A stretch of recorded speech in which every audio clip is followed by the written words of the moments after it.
छत्रपती शिवाजी महाराजांना प्रथमतः वंदन करतो। आजच्या कार्यक्रमाचे आपले प्रमुख पाहुणे, आपले सगळ्यांचे नेते आदरणीय दिलीपराव वळसे पाटील साहेब, आदरणीय अनिल तटमेहर, आदरणीय संजयराव काळे साहेब, आदरणीय देवेंद्र शाह, कैलासभाऊ काळे, व्यासपीठावरचे सर्वच मान्यवर आणि इथं समोर उपस्थित असलेले सर्व सभासद बंधू भगिनी, नारायणगावमध्ये अत्यंत प्रतिष्ठित नागरिक, पत्रकार बंधूंनी,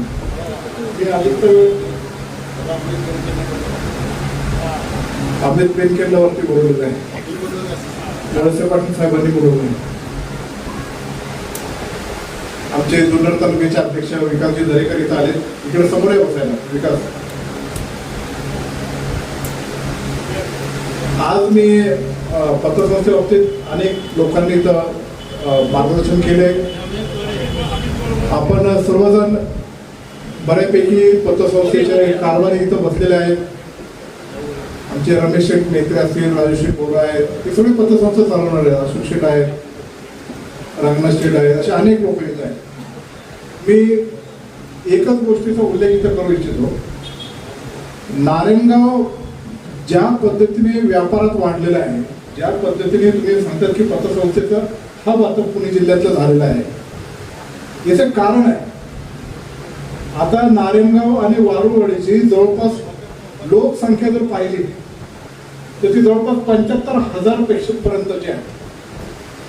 कारण या गावातली लोकसंख्या आमच्या बाजारपेठामुळे असेल, व्यापार पेठामुळे असेल, ग्रामोन्नती मंडळासारखं मोठं शिक्षण मंडळ जे इथं आहे त्यात आता 13,500 विद्यार्थी शिकतात आता ॲट प्रेझेंट, सगळे त्यांचे ब्रांची जर पाहिले, आणि अनेक स्कीम, अनेक मोठे मोठे व्यापारी संकुल हे गावात वाढत चाललेले आहेत। आणि एखाद्या गावाची एवढी वाढ जी होती त्याचं मूळ कारण जे असेल तर ते इथलं पाणी आहे। आणि हे जे पाणी आहे ते फक्त आणि फक्त डिंबाळ आवा कालव्यावर अवलंबून असणारे हे सगळे दोन्ही गाव आहेत। आणि काही राज्यकर्त्यांनी डिंबे ते मानिडो बोगदा करण्याचं ठरवलं, पण बोगदा करायला आपला विरोध नाही, पण ज्या पातळीवर तो डिंबा ते मानिडो बोगदा होणार होता तर ही दोन्ही गाव ओस पडली असती आणि परत पतसंस्था पण आमच्या गावात आली नसते।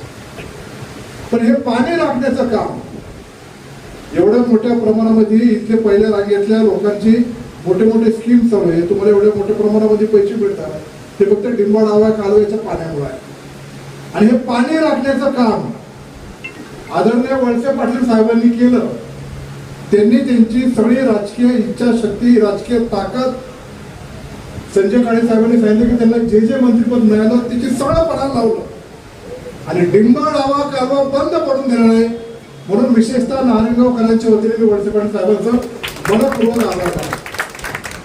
आता काय झालंय, डिंबेळ आव्या कालव्याला लाईनिंग झाली आहे, लाईनिंग झाल्यामुळं पाणी मुरण्याचं काम प्रमाण, जरा लिकेजेसचं प्रमाण एकदम शून्य झालेलं आहे।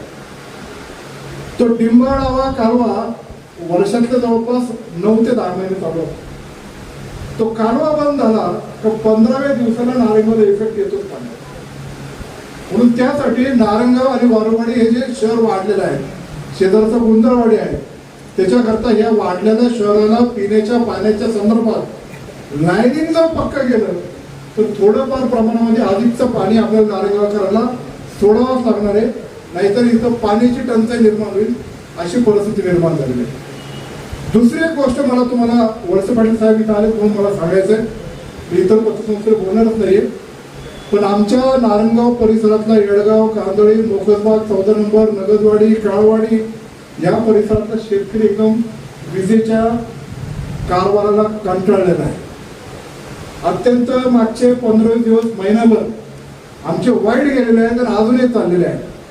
आजच आम्ही इथं मागे शेतकरी बसलेत, त्यांच्या समेत आम्ही MSEBच्या कार्यालयावर मोर्चा नेला होता, तिथं काय आमचा प्रश्न मिटला नाही, म्हणून आज तुम्ही येणार आहेत म्हणून मी म्हटलं त्यांना तिथं या, आपण साहेबांना येऊ। आता दिवसा लाईट द्यायचं धोरण गव्हर्नमेंटने ठरवलं का तर बिबट्या प्रश्न आहे, पण दिवसा एका दमात पूर्ण तालुक्याला लाईट देण्याची कॅपॅसिटी MSEBच्या खात्याची नाही, त्यांना लोड पुरत नाही।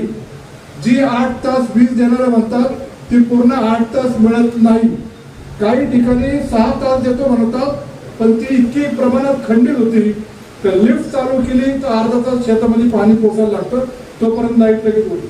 मग कुठं कंडक्टर गेला, कुठं फ्यूज गेला, कुठं वायर तुटली, कुठं डीपी जळाली, अशा सगळ्या प्रसंगाला सामोरं जायला लागतं.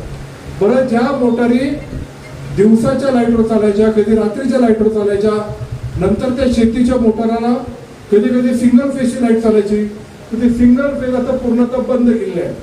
ठीक आहे, सिंगल फेज बंद केले तर आमचं काय म्हणणं नाही, घरगुतीला 24 तास सिंगल फेज आहेत, पण आमच्या ज्या शेतीच्या ज्या मोटारी आहेत त्याला मुबलक वीज आता दिली जात नाही. तशी पाहायला गेली तर पूर्ण दाबाने 3 फेजची लाईट ही मिनिमम 10 तासाची पाहिजे. 8 तास देतात ती मिळत नाही, 6 तास केली ती मिळत नाही. माझी साहेबांना विनंती आहे की तुम्ही आता महाराष्ट्राचे वरिष्ठ अधिकाऱ्यांशी बोला, कारण आम्ही एक्झिक्युटिव्हशी बोललो, आम्ही चीफ इंजिनियरशी बोललो, ते म्हणतात आमच्या हातात काय नाही.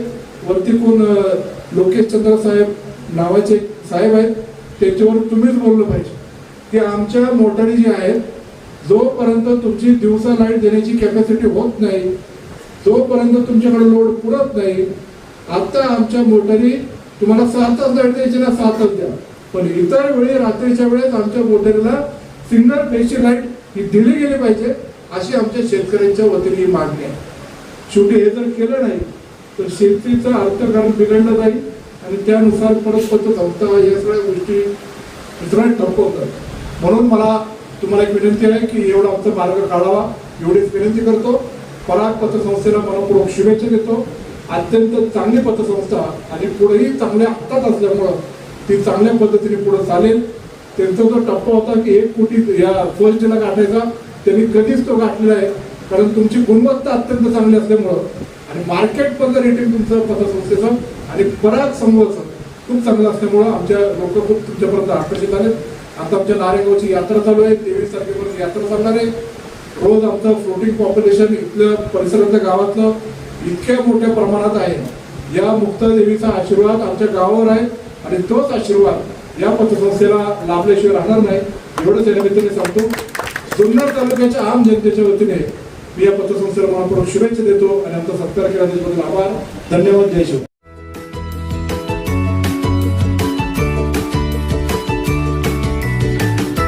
बातम्या शेतीच्या, बातम्या मातीच्या, बातम्या अन्यायाच्या, गुन्हेगारीच्या,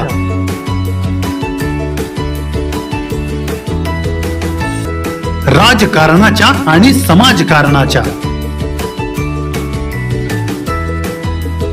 शोषणाविरुद्ध बुलंद आवाज, जनसामान्यांच्या हुंकाराची गाज, सत्कार्याला प्रोत्साहन, दुष्कृत्याला अनुशासन, निर्भीड, निस्पृह, सडेतोड, बेधडक आणि रोखटोक म्हणजेच विघ्नहर टाइम्स. शोध बातमीचा, ध्यास सत्याचा. आपलं चॅनल, आपली बातमी. सबस्क्राईब तर कराच, पण बेल आयकॉनवर क्लिक करायलाही विसरू नका.